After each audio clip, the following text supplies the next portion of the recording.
जब भी तुम किसी कमरे में प्रवेश करते हो, क्या तुमने कभी महसूस किया है कि कुछ लोग बिना कुछ बोले भी प्रभाव छोड़ देते हैं? वे चिल्लाते नहीं, दिखावा नहीं करते, लेकिन फिर भी सबकी नजरें उन पर चली जाती हैं। और कुछ लोग बहुत कोशिश करते हैं, बहुत बोलते हैं, खुद को साबित करते हैं, फिर भी कोई उन्हें गंभीरता से नहीं लेता। ऐसा क्यों होता है? असली शक्ति आवाज में नहीं होती, शरीर में नहीं होती, पद या पैसे में भी नहीं होती। असली शक्ति भीतर की स्थिरता में होती। सवाल यह नहीं है कि तुम सबसे ताकतवर कैसे बनो, सवाल यह है कि तुम इतने शांत और इतने केंद्रित कैसे बनो कि तुम्हारी उपस्थिति ही शक्ति बन जाए। आज हम उन्हीं 7 आंतरिक नियमों को समझेंगे जो तुम्हें किसी भी जगह सबसे प्रभावशाली बना सकते हैं।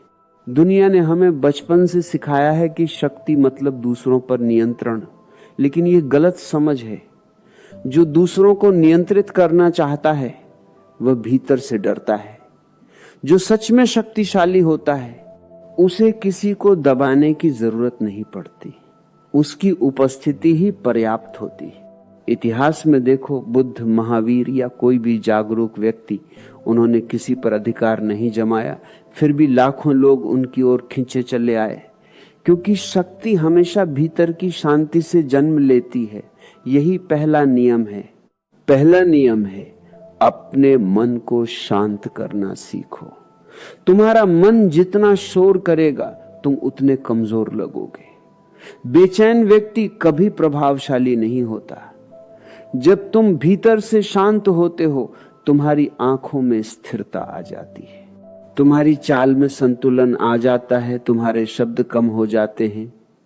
लोग ऐसे व्यक्ति को स्वाभाविक रूप से सुनते हैं। रोज कुछ समय ध्यान में बैठो, अपने विचारों को देखो, धीरे धीरे मन का शोर कम होगा और तुम्हारी उपस्थिति मजबूत होने लगेगी। दूसरा नियम है, कम बोलो। जो व्यक्ति बहुत बोलता है वह अपनी ऊर्जा खो देता है। शब्द ऊर्जा को बाहर ले जाते हैं। शक्तिशाली व्यक्ति अनावश्यक बातें नहीं करता, वह केवल उतना ही बोलता है जितना आवश्यक हो। जब तुम कम बोलते हो, तुम्हारे शब्दों की कीमत बढ़ जाती है। लोग तुम्हारी हर बात को गंभीरता से लेने लगते हैं। मौन तुम्हारी ताकत बन जाता है।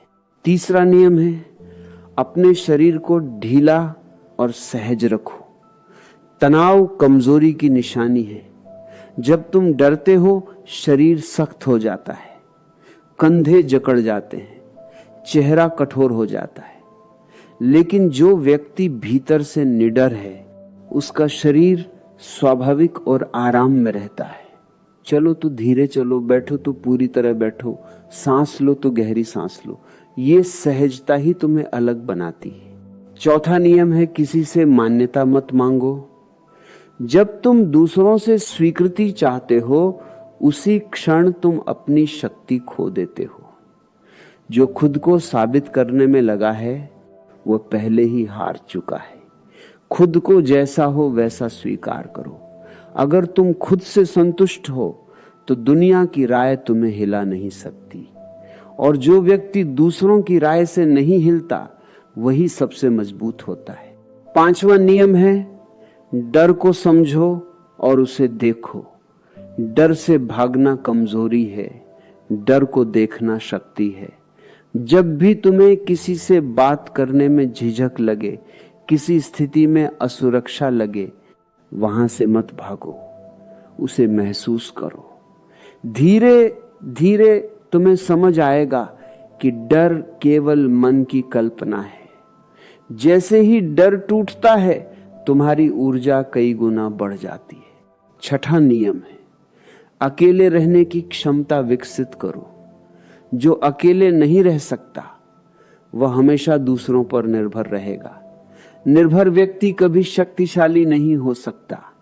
रोज थोड़ा समय सिर्फ अपने साथ बिताओ, बिना फोन, बिना बातचीत। जब तुम अपने साथ सहज हो जाते हो, तब तुम्हें किसी की जरूरत नहीं रहती, और जिसे जरूरत नहीं होती वही स्वतंत्र होता है। 7वां और सबसे महत्वपूर्ण नियम है साक्षी बनना। जीवन में जो कुछ भी हो रहा है उसे देखने वाले बनो। तारीफ हो या आलोचना, सफलता हो या असफलता, बस देखो। जब तुम साक्षी बन जाते हो तब कोई घटना तुम्हें अंदर से हिला नहीं पाती। यह स्थिरता ही असली शक्ति है।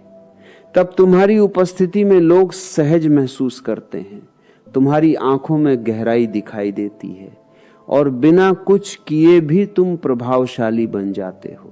धीरे धीरे तुम देखोगे कि तुम्हें किसी पर प्रभाव डालने की जरूरत नहीं पड़ रही। लोग खुद तुम्हारी ओर आकर्षित हो रहे हैं।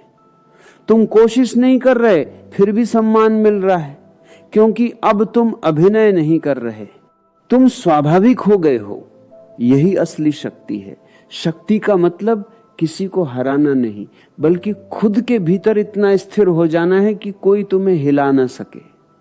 जब तुम खुद के केंद्र में खड़े होते हो तब पूरा संसार तुम्हारे चारों ओर घूमता हुआ दिखाई देता है। अंत में बस इतना याद रखो, शक्तिशाली बनने की कोशिश मत करो, बस जागरूक बनो। जितनी जागरूकता बढ़ेगी उतनी शक्ति अपने आप प्रकट होगी। और जिस दिन तुम्हें अपनी शक्ति साबित करने की जरूरत खत्म हो जाएगी, उसी दिन तुम सच में कमरे के सबसे शक्तिशाली व्यक्ति बन जाओगे। अगर आज की बात ने तुम्हें अंदर तक छुआ है तो खुद से पूछो, क्या मैं अभी भी बाहर शक्ति खोज रहा हूं या भीतर उसे जगाने के लिए तैयार हूं? नीचे कमेंट में जरूर लिखो। तुम्हारे हिसाब से असली शक्ति क्या है?